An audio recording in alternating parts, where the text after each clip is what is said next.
Now, the state of creation.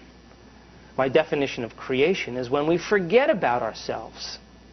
When we're so involved with what we're thinking about, so involved with what we're doing, that the thought becomes the experience. And the side effect of true creation is you fall in love with what you're creating. You feel joy. You feel lifted. And you become so involved with what you're thinking about that time and space disappears. There is no thing. There is no body. There is no time. That's the natural state of being. And when we're able to remove the masks of the emotions that we've memorized, anger and fear and insecurity and worry and all those conditioned emotions that are limited emotions, as we begin to remove the masks of that personality self, and we begin to move into a state of creation, the side effect of creation is a movement of energy out of those glandular centers that are being turned on for survival. And when that happens, our heart opens. Energy moves into our chest, and we feel lifted, and we feel joyful, and we feel inspired. And the moment we feel that way, we become selfless. We become generous. We become giving. We become caring. We become compassionate. That's because when we begin to remove those emotions and we unmemorize them, that mind that's keeping your heart beating, that divine intelligence within you, begins to leak out. It begins to bleed through, and you begin to become like it, more like it. And so our purpose in life is not to please God or do the right thing or be perfect or look good. Our purpose in life is to express that intelligence through us, to express that mind through us.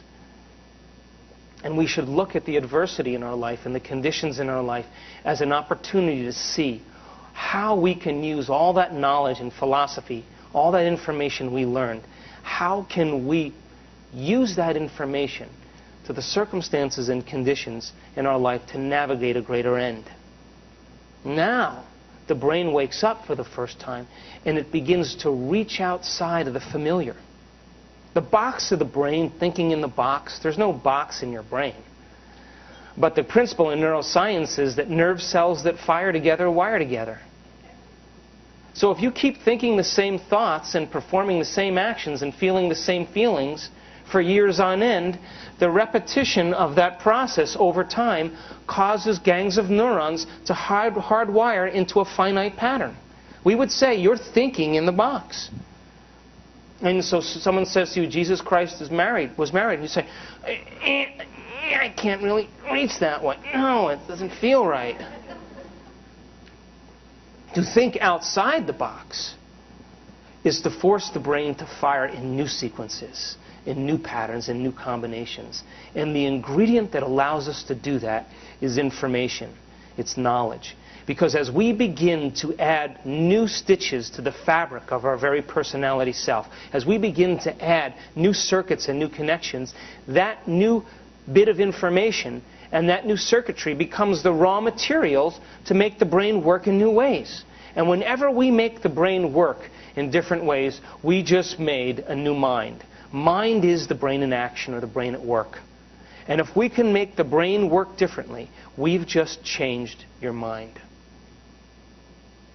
And knowledge then allows us to perceive what has always existed, but we didn't have the circuitry to process it. For example, I was in Australia a little ways back. And I go to this art studio. And, the coordinators take, you follow the coordinators, and so they take me to this really wonderful art studio. And, it's about the size of this room, and they have all this Aboriginal paintings on the wall.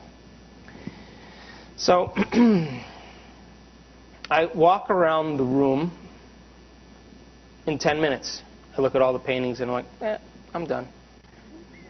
So there's a big, couch in the center, and I sit on the couch, and I kind of relax like this. And the owner of the art gallery comes over, and he's this Italian guy from Sicily, and we start talking, and his parents were from a town very close to where my father was from, and so we have this instant connection, and we start talking.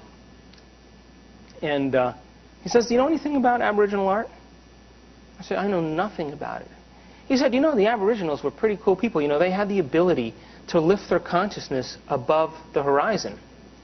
And they could then begin to see where the water was, where the water holes were. And they could see the energy spots where they would sleep and set up camp. They could see the burial grounds of the ancients. They could see the ley lines, the cross lines of energy that led them to hunting and creatures and all of that stuff. And then when they were able to figure out all these markers, they would put a big barrier around it and protect it in consciousness. So then he walks me over to a painting that looked like a paramecium or some type of amoeba or something. And he starts telling me about, you know, the stuff. And all of a sudden, I began to see what had always existed, but I didn't have the circuitry in place to perceive it. You see, reality is the same way. When you learn new knowledge, you begin to see what has always been there, but our brain edited it out. We didn't have the capacities to see it. So then, if you take, our thoughts are created from our memories. And if you take a set of thoughts and you string a set of thoughts together, a thought, a thought, a thought, a thought, that's called an attitude. So if you have a series of bad thoughts, you have a bad attitude, right? And that thought then is connected to a feeling, right? And that feeling then reaches a thought, and so we could say that thinking and feeling sets up a particular set of chemistry that we begin to have an attitude. And if we take attitudes and we take an attitude, an attitude, an attitude, an attitude, can chunk them together, you know what that's called? A belief. And if we take beliefs and we chunk our beliefs together, it forms what we call our perceptions. And our perceptions then influence every choice we make in our life. And so then to change our perceptions, we have to change the very fabric of our knowledge base. And so as we begin to change the circuitry, we begin to perceive what has always existed, but the brain didn't have the capacity to see it.